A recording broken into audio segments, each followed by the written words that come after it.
সময় ৭২-এ আপনাদের সবাইকে স্বাগতম। ২১শে ফেব্রুয়ারি শহীদ মিনারে ফুল দিতে গিয়ে রাজাকার বলে জামাতের আমিরকে কঠিন গণধোলাই দিয়েছে বিক্ষুব্ধ জনতা।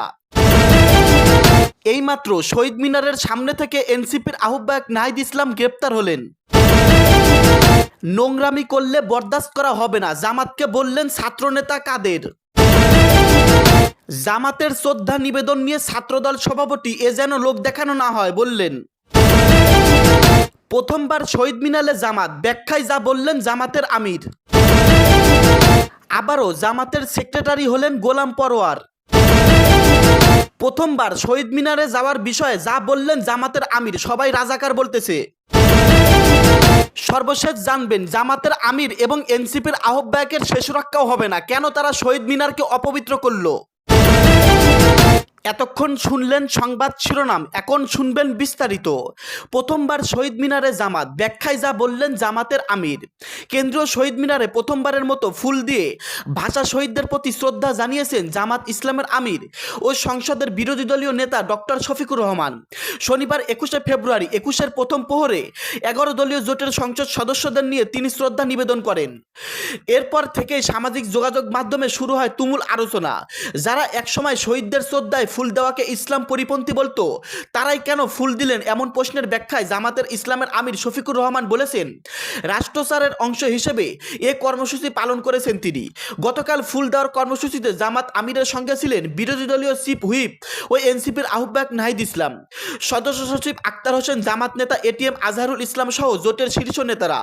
শহীদ মিনারে ফুল দেওয়ার পর ডক্টর শফিকুর রহমান সেখানে মোনাজাত করেন। মোনাজাত শেষে বের হওয়ার সময় জামাতের আমির বলেন, রাষ্ট্রীয় আচার হিসেবে এটা আমার দায়িত্ব, বিরোধী দলীয় নেতা হিসেবে সংবিধান নিয়ে আমাকে আসতে হবে, তাই আমি এসেছি। শহীদ মিনারে ফুল দেওয়াকে জামাত এখনো নাজায়েজ মনে করে কিনা সাংবাদিকদের এমন প্রশ্নে কিছুটা ক্ষুব্ধ হন ডক্টর শফিকুর রহমান। তিনি প্রশ্নকর্তার দিক থেকে মুখ ঘুরিয়ে বলেন, আপনি এই প্রশ্ন কেন আজকে করছেন? এই রকম একটা পবিত্র দিনে এমন প্রশ্ন না করাই ভালো।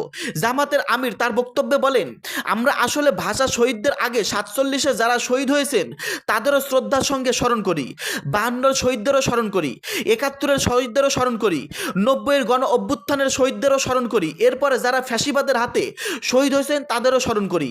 ডক্টর শফিকুর রহমান আরও বলেন, বিশেষ করে ১৫.৫ বছর ফ্যাসিস্ট আমলে যারা শহীদ হয়েছেন তাদের সবাইকে আমরা শ্রদ্ধার সঙ্গে স্মরণ করি।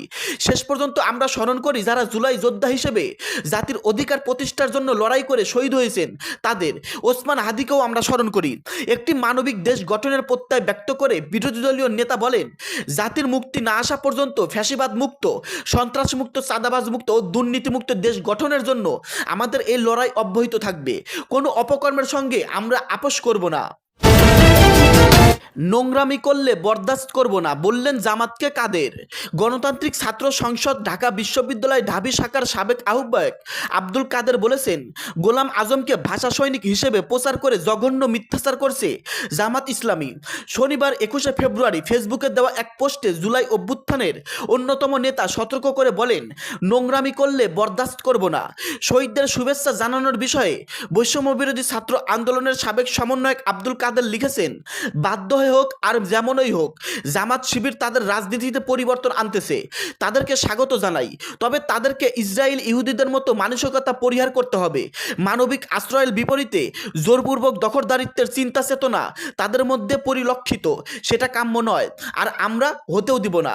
তিনি আরও লিখেন, ৫ই আগস্টের পরে এরকম অনেক ঘটনা ঘটানোর দুঃসাহস তারা করেছেন। আবরার ফাঁদ থেকে শুরু করে সব কিছুর ক্রেডিট নিজেদের হিসেবে প্রতিষ্ঠা করার পায় তারা করতেছেন। পরিবর্তনের সঙ্গে আপনাদের এসব নোংরামি থেকেও বের হয়ে আসতে হবে।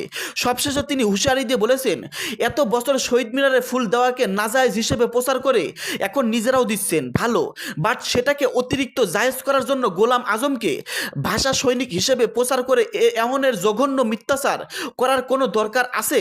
আপনাদের সম্মানিত আমিরের ভাষাই বলি, পরিবর্তন হচ্ছে, হন, স্বাগত জানাবো, কিন্তু নোংরামি করবেন বরদাস্ত করব না। হেফাজত আমিরকে উপদেষ্টা করার প্রস্তাব দিয়েছিল জামাত। বাংলাদেশ জামাত ইসলামের আমির ডক্টর শফিকুর রহমান সম্প্রতি ঠিকানায় খালেদ মহিউদ্দিনকে দেওয়া এক সাক্ষাৎকারে বলেছেন, অন্তর্বর্তী সরকারের উপদেষ্টা পরিষদে হেফাজতে ইসলামের আমির আল্লামা মুহিবুল্লাহ বাবুনগরীকে রাখার জন্য প্রস্তাব করেছিল জামাত ইসলামী। তবে তার বয়স এবং শারীরিক পরিস্থিতি বিবেচনায় সেটি শেষ পর্যন্ত হয়নি বলে জানিয়েছেন তিনি। সাক্ষাৎকারে জামাতের আমির বলেন, আপনি শুনে আশ্চর্য হবেন, যখন উপদেষ্টা পরিষদ গঠন হয় ছাত্ররা আমাদেরকে জিজ্ঞেস করছে যে আপনারা কোনো তালিকা দেবেন। আমরা বলেছি তোমাদের উপর আমাদের আস্থা আছে, তোমরা যা ভালো মনে করো তাই করো। আমরা তালিকা দেইনি, কিন্তু একটা ব্যতিক্রম আছে। একটা সময় গিয়ে তারা বলল যে যেহেতু আপনারা এদেশের সবচাইতে বড় ধর্মীয় রাজনৈতিক ইসলামী সংগঠন, আমরা একজন আলেম নিতে চাই, সে ব্যাপারে আপনারা একজন মানুষের নাম দেন। তিনি বলেন, আমাদের এক্সেপ্ট বড়িতে আলোচনা করে বাবুনগরী সাহেব, যিনি আগেও আমাদের বিরুদ্ধে বক্তব্য দিয়েছেন, আমরা তার নামটা দিয়েছি। হেফাজত ইসলাম একটা ব্রোডার আমব্রেলা এবং তিনি এদেশের একজন প্রবীণতম, তার 90 এর বেশি বয়স। উনার প্রতি সেই সম্মান রেখে আমরা নাম বলেছিলাম। তার সাথে সাথে চেক করে বলেছে যে উনার যে বয়স এবং ফিজিক্যালি কন্ডিশন, তিনি এই পেশার নিতে পারবেন না। ডক্টর শফিকুর রহমান আরও বলেন, আপনারা অল্টারনেটিভ কাউকে দেন। আমরা বলেছি যে প্রথম নামের সুপারিশ যখন তোমরা নেওনি, এখন তোমরাই যথেষ্ট, তোমরা তোমাদের মতো করে করো। তারা একটু চিন্তা করেছে, আমাদের সাথে পরামর্শ করেছে। আমরা বলেছি ওকে ওয়েল, তোমরা আগাইতে পারো, অসুবিধা নাই। আমরা যদি এ সমস্ত বিতর্কে জড়িয়ে যাই আর সেই সমস্ত আলেম ওলামাদের কথার জবাব দিতে যাই, এটা আমাদের নিজেদেরই খারাপ লাগে। এই পলিসি আমাদের নাই। ইসলামী আন্দোলন বাংলাদেশ প্রসঙ্গে জামাতের আমির বলেন, আমাদের একজন এক্সেপ্ট বডি মেম্বার যিনি বরিশালে আমাদের প্রার্থী ছিলেন, আমরা তাকে প্রত্যাহার করে নিলাম। তাদেরকে রেসপেক্ট করেছে যে তারা দুটো সিটে পীর সাহেবের ইমিডিয়েট ছোট ভাই যে মুফতি ফয়জুলকে দাঁড়িয়েছিলেন, অন্তত একটা সিটে আমরা আমাদের ক্যান্ডিডেট প্রত্যাহার করে তাদেরকে সম্মানটা দেখিয়েছি। এরপরে ওনারা কি বলেছেন সেটা নিয়ে আমরা বিতর্কে যাইনি। আবারও জামাতের সেক্রেটারি হলেন গোলাম পরোয়ার। বাংলাদেশ জামাত ইসলামী আগামী 3 বছরের জন্য তাদের কেন্দ্রীয় কমিটি গঠন করেছে। নতুন কমিটিতে আবারও সেক্রেটারি জেনারেল পদে আসীন হয়েছেন মিয়া গোলাম পরোয়ার। গোলাম পরোয়ারকে 2020 সালে সেক্রেটারি জেনারেল পদে আনে জামাত ইসলামী। এরপর 2023 ও 2025 সালের কমিটিতে এই পদ ধরে রাখেন তিনি। এবার 2026 থেকে 2028 সালের কমিটিতেও একই পদে রইলেন তিনি। শুক্রবার 20 ফেব্রুয়ারি সকালে জামাত ইসলামের কেন্দ্রীয় মজলিসে শুরার এক ভার্চুয়ালি বৈঠকে নেতাদের পরামর্শে এসব কমিটি গঠন করা হয়েছে। এতে সভাপতিত্ব করেন জামাত আমির ও জাতীয় সংসদের বিরোধী দলীয় নেতা ডক্টর শফিকুর রহমান।